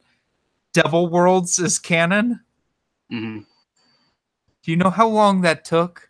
I never thought I'd see the day where Devil Worlds showed up in Matt's expanded universe. It's because of my weird obsession with Alan Moore comics that I'm like, Alan Moore Star Wars has to be canon. Oh, yeah. And I used the term, I said it was other space. And that other space can explain several things. So yeah, by the way, check out Matt's expanded universe. He's somewhere in the middle of the Dark Times era. I'm not exactly sure where. The Rebellion era. You got to Rebellion? How are you that behind? You got to Rebellion? He's gone to A New Hope? Yeah, that Devil Worlds takes place between A New Hope and Empire Strikes Back. Yeah, I thought he was still in Dark Times. He reviewed Allegiance. And I think Choices of One already. Look this up. Yeah, I know he reviewed Allegiance because he gave it a bad review. That was pre, wasn't it? What? Allegiance? Wasn't one of them pre A New Hope? No, they have Luke and Han in them.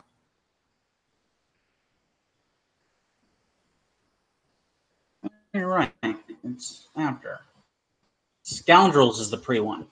No, Scoundrels happens right after A New Hope. This is why I don't need the 3-in-1 because I have it in order on my bookshelf, but I have the 3-in-1 original trilogy one, and it's just I just have it at the end where Return of the Jedi should be. So Which, I can't by tell. the way, I don't.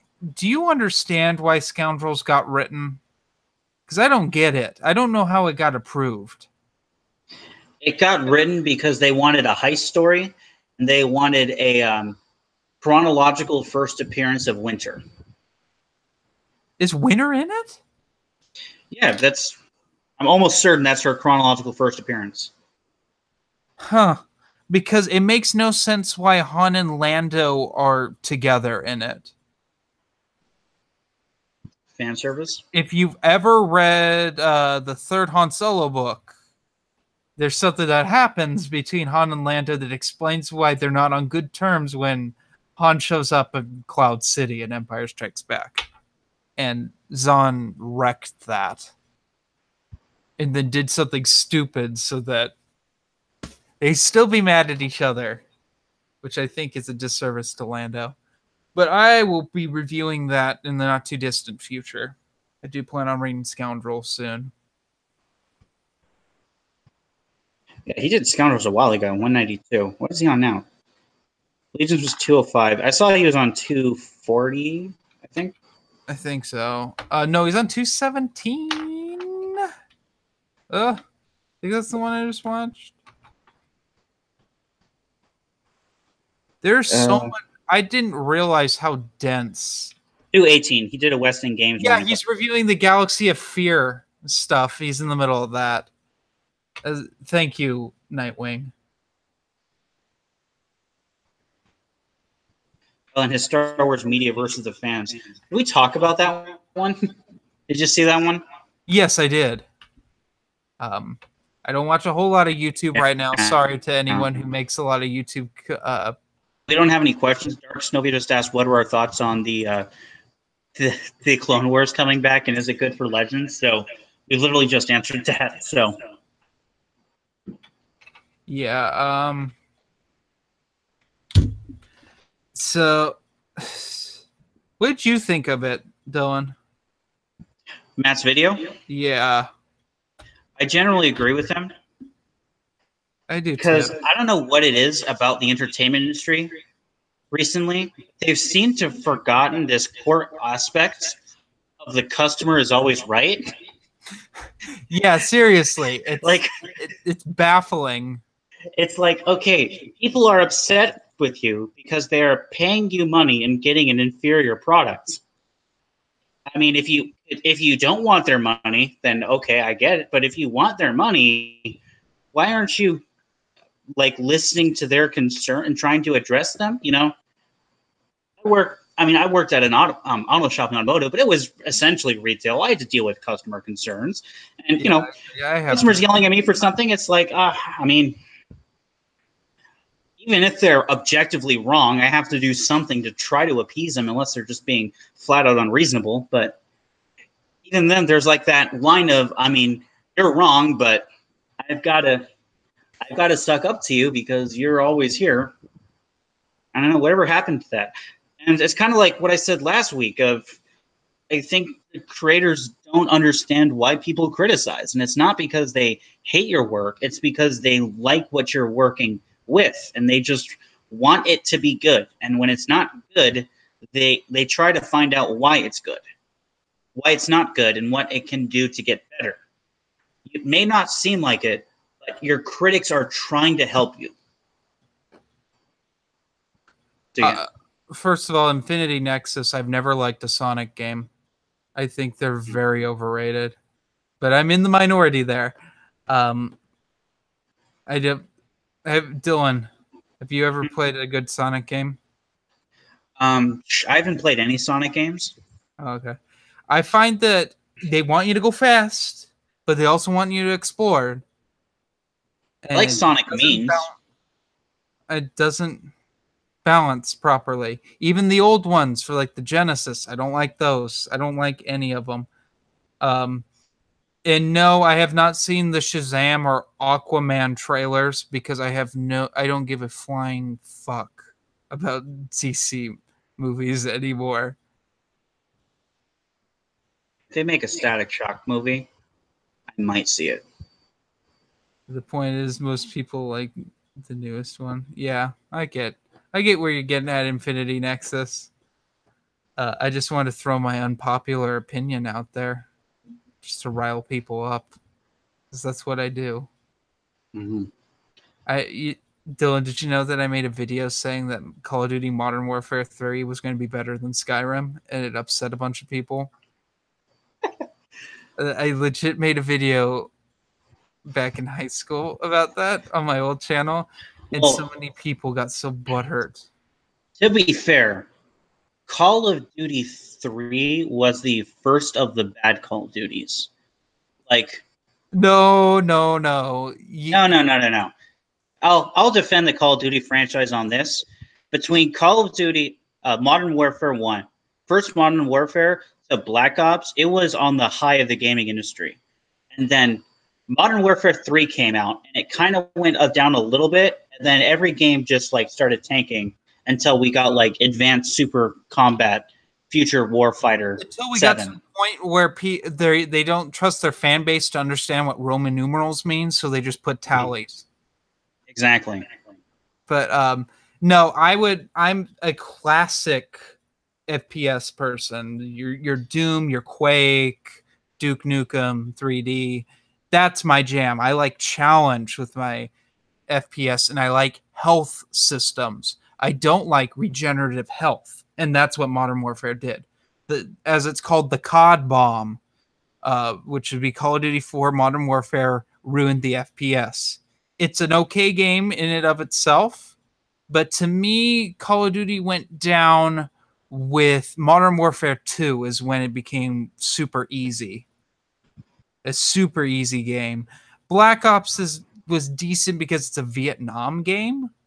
Which is like something we almost never get except for Battlefield Vietnam that came out for like the PC only. And isn't that good of a game? Yeah, no. I wanted a Call of Duty that was Vietnam, and I got it with Black Ops. And then Modern Warfare 3 came, and it was terrible. And I played maybe a little bit of other games since, and they're all exactly the same from what I've seen. Yeah. The main Call of Duty I played a lot was World at War because I was all about zombies on Durice. That was my jam back in the day. Man, I practically, in middle school, I practically lived on the catwalk on Durice, camping on the catwalk with bouncing betties, a PPSH 41 Pack-a-Punch, and either a ray gun or a Wonder Waffle Pack-a-Punch. That was my jam. My jam was throwing tomahawks at people's RC cars. Mm. I used to be able to time it well so I blow them up. My jam was in the winter throwing eggs into people's chimneys when they had their... Oh, Nightwing, your unpopular opinions, like you hate food? Do you just hang out with an IV? I dig that. If I could, I'd have a Fruit Punch Rockstar IV right here. I have a joke. I'm not going to make it because there's someone watching, I think. Anyway. Do we have anything else? What are you reading, Dylan? I am reading Rogue Planet. How are you liking it? It's okay. I'm 100 pages in, or almost 100 pages in. We still haven't gotten to Sonoma Zakat yet. So I'm getting a little worried because that's a third of the book, and I'm not at the part that I want to be at yet. Because if you don't know, this book introduces an extremely key plot point late in New Jedi Order, and not only ending the war, but like actually ending the war and like solving the entire galaxy's all the galaxy's problems. Basically, the MacGuffin of New Jedi Order is introduced in this book, and a lot of events that happen that become important. And I want to get to those things, but it's taken a third of the book, and I'm not there yet. I'm a little upset about it, but otherwise it's good. This is actually a book that we have given out several times in Twinsons fundraisers because it's a short book, only about 330 pages, which isn't much. And the words are kind of big, so it's not like an intimidating read.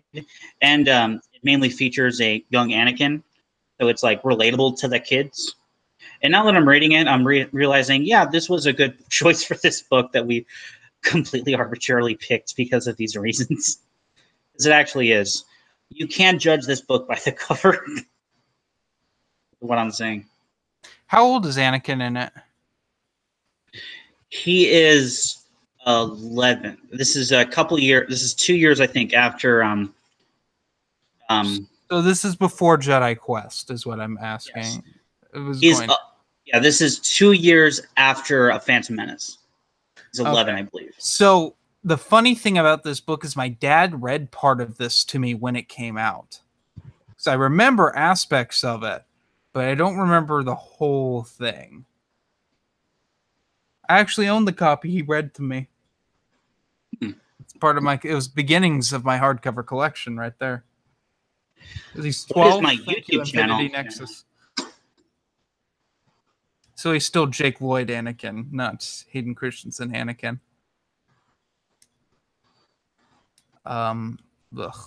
What a day. I'm not reading anything still. I'm waiting for Thrawn Alliances to come out. Comes out. Infinity Nexus, I don't make videos. I have a YouTube account, but I don't do anything with it. He watches my videos with it. I watch your videos, and I watch half of Matt's videos, apparently. Yeah, I don't know how you're that... You have less of a life than I do, and you're that far behind. Because I was behind, I'll be honest, I was behind on Matt's videos for 3 months, and I finally caught up 2 weeks ago. You just got your Nightwing. Thank you, Nightwing. I am You're Dylan's first subscriber. I'm literally never going to make a video. No, Dylan, you have to make videos if this channel gets down, so someone can post the Legends podcast on YouTube. Fine. If either that or I go back to the JMay channel, which do you prefer? The JMay channel, because I'm sure that 12 of them who are still subscribed to you will be more than happy that you're still making content. Hold the phone. We have to check this. I have to know how many subscribers I have.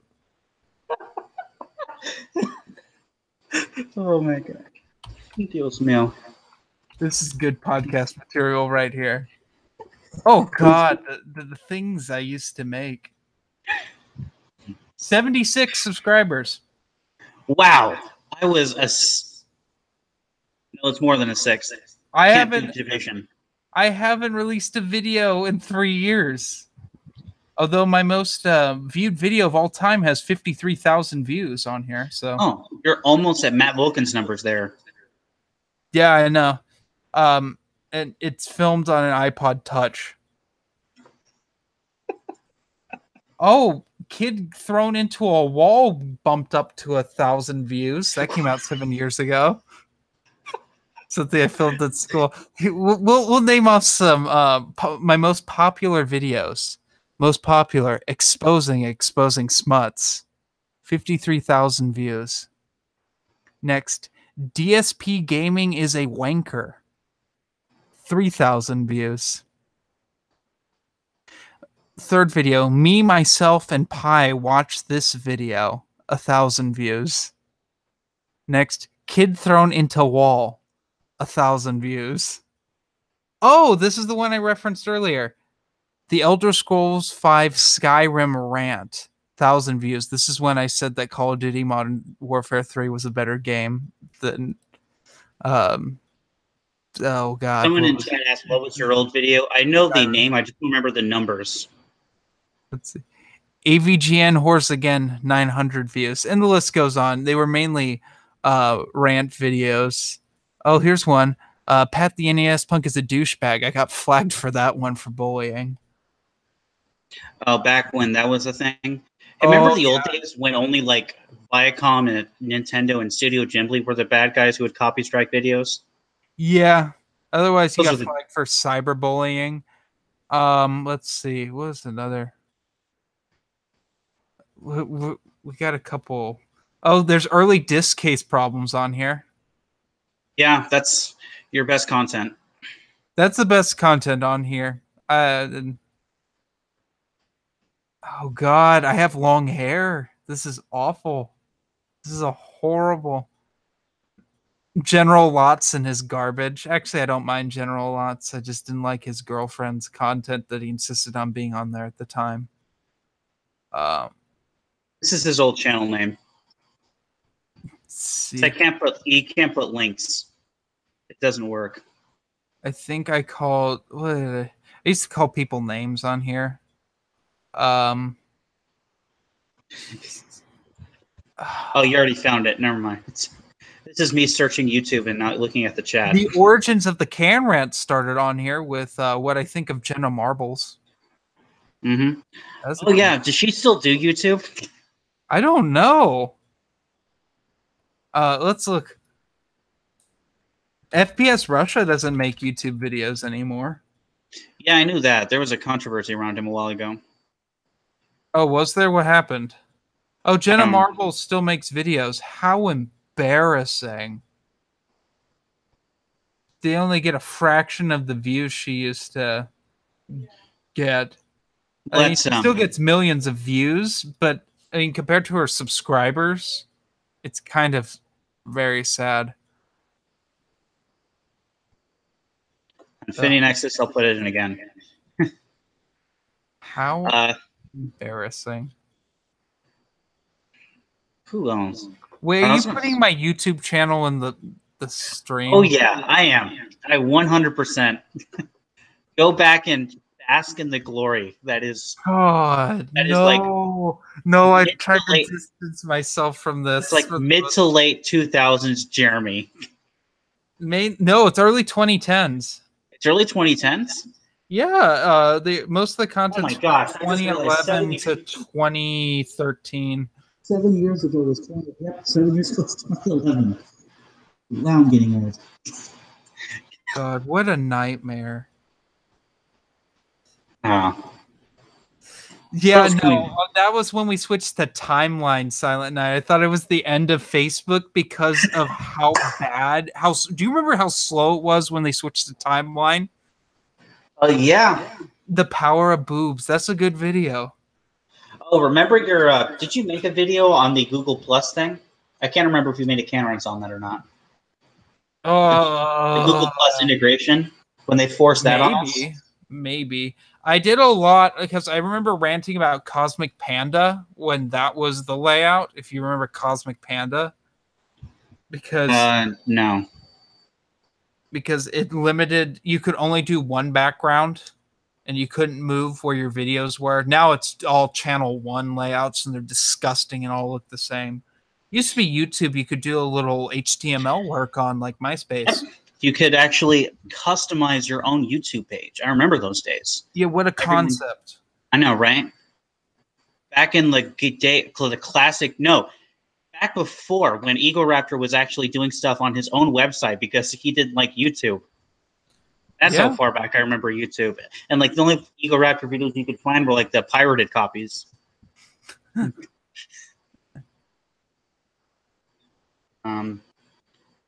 Before that, you had to go like to Newgrounds or Yuko Player.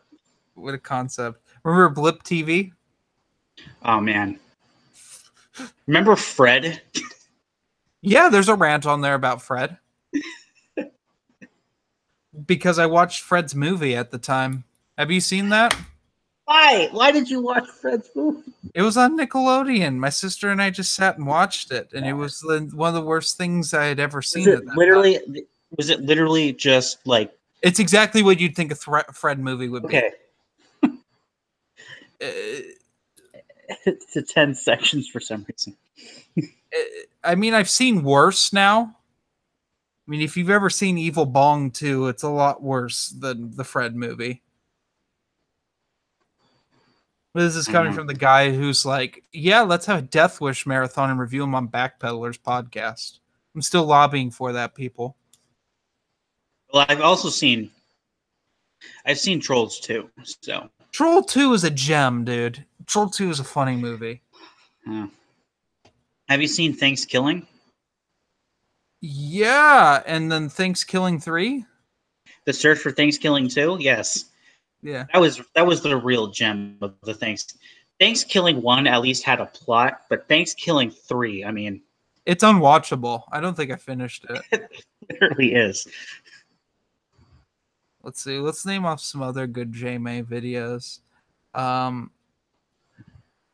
Stupid iPod. I don't even know what that was about. It's 50 seconds long. It's got to be good. Oh man, back when you can actually make 50-second videos on YouTube and not like have the algorithm Have a heart completely attack. destroy you. Oh god. Hey, there's videos done with this webcam and they're all laggy and disgusting because I was running on a computer that had Windows XP. Oh, there's this one. I have a new channel from 3 years ago. Yeah. It's this channel we're on right now, the better channel. God, these people are having a fucking blast, I can tell. Well, no, they're with us. Why did you want to decrease the population? Oh god, I forgot that was a video. Yeah, they're having fun going through the old catalog with us, I think. Oh, why Tom Clancy shouldn't produce more video games? Oh my gosh, Jeremy, I don't mean this, but there are some shots here where you look like Coconut Head from Ned's Declassified. I know. Dude, my neck beard's so nasty. Tips Fedora, lady. Dude, look at my fucking shaggy Scooby-Doo hair. Oh man, this top tier titles right here. WoW AVGN. Oh, it's one of the many times AVGN's fans attacked me. Yep, there's the Fred rant video. There's Fred. The protesters on Wall Street do not deserve to be on the cover of Time magazine. That's a good one. I don't even remember that was a thing. Oh yeah. My thoughts on the Twilight Saga. I don't remember that. It's a 2-minute video. Did I even finish the Twilight Saga? Oh, I got that was a rant request. Okay. To get those occasionally. The Dirty. That was a good one. That was another nasty exposing smuts website. The past garbage that kids listen to. I don't even remember. All right. I've got a new plan. Some of these are response videos. Remember when you used to be able to post a response video on someone else's video? That was a thing. Yeah, now you just have to post a response video and hope that they see it. Oh yeah, I had a bunch of problems with Mr. Repzion because he's an asshole. Let's see here. Right. I'm going on a completely different adventure. I'm in the let's look at Matt's old videos. God, don't. Yes, actually do. All right, there's one video from 10 years ago called Harry Potter Nomicon, where apparently there's a series. There's 5 of them where he goes to Harry Potter Nomicon. Good one. Which was the Superman video? Ultimate Classics. Oh, the Super Gem. Where was it? What was that video's title? Wasn't Honeymoon. Okay, so the kid thrown into the wall is my friend Michael. Not the one that's been on Backpedalers and stuff. It's another friend also named Michael. We used to just throw him around because that's what he liked to do. Like one time he and I had faked like a locker fight that's actually ended up turning into a brawl in the locker room with a bunch of people because he jumped on my back and dented my locker, so I threw him. And then, yeah, it was a good time. We went to a very terrible school. Yeah, so go to Matt Wilkins' channel and just search Sing Along. You will not be disappointed. Guaranteed. This is what happens when Geeks Addict decides I'm going to leave before we talk about Clone Wars. Yeah, we just get into We just get into watching Matt's old videos, like Superman in the Classroom, which has 470,000 views. It's so great, dude. And they're singing in the classroom with a measly 7K views, and dancing in the classroom, which has 7.4K views. Remember his lip syncing videos? Have you seen those? Yeah, that's what I said. The sing-alongs. Oh, that's right. Yeah, they're called the sing-alongs. A to use the can. How random. Paid to That his brother? I think it is. which one? Which one of Matt's No, brothers? right? When we went to Matt's house before we went to Gen Con, we met a ton of his family. We met all 14 of his brothers and his one sister. No, we didn't meet one of his brothers. Oh, that's right. We only met 13 of his 14 brothers and his one sister. We actually almost got shot by his sister-in-law. Yeah, that was fun. Oh, let's talk about that. It's one of my favorite. He did a Cribs vid. Yes, Matt did an entire series of Cribs videos. God, I forgot about those. 1 through 6. Go to Matt Wilkins' channel. Type in Cribs 1 through 6. That's why Matt needs to vacation to my house so he can do Cribs number 7. And then it's all his board game review stuff. But just, yeah, no, old YouTube was fun because no one knew what was going to be like the standard for content. Especially if you get into like the 2006 stuff, like what a lot of Matt's old videos are. By the time like I joined and actually started making content, we were on what I call Gen 2 YouTube, which was when the YouTube whoring began and the money started to flow in. So then you had your standards for what's like acceptable for content. And in my opinion, that's when YouTube suffered quite a bit in creativity. You still have creativity, but not like that. Not like how it was in 2006. Of course, now we have a garbage website that isn't. It just sucks. That's like literally trying to drive its content creators away. Yeah. At every turn. Like I keep telling the people. Every time Dylan and I do a Legends podcast, Dylan's like, "Why do you still upload videos to YouTube?" And the answer is because would most of you follow me to another platform? All YouTube needs to officially die is a viable replacement. As soon as something else comes out that does almost exactly the same thing that YouTube does, that has a big drive as well, YouTube is dead. Well, the thing is, there's other video sharing sites out there. Like there's Vimeo. Yeah, Vimeo. There's Mixer and Twitch. Twitch is kind of the bigger one. But Twitch is for live streaming. Yeah, live streaming. And that's what, like, things like the Google Hangout is dead. We get that.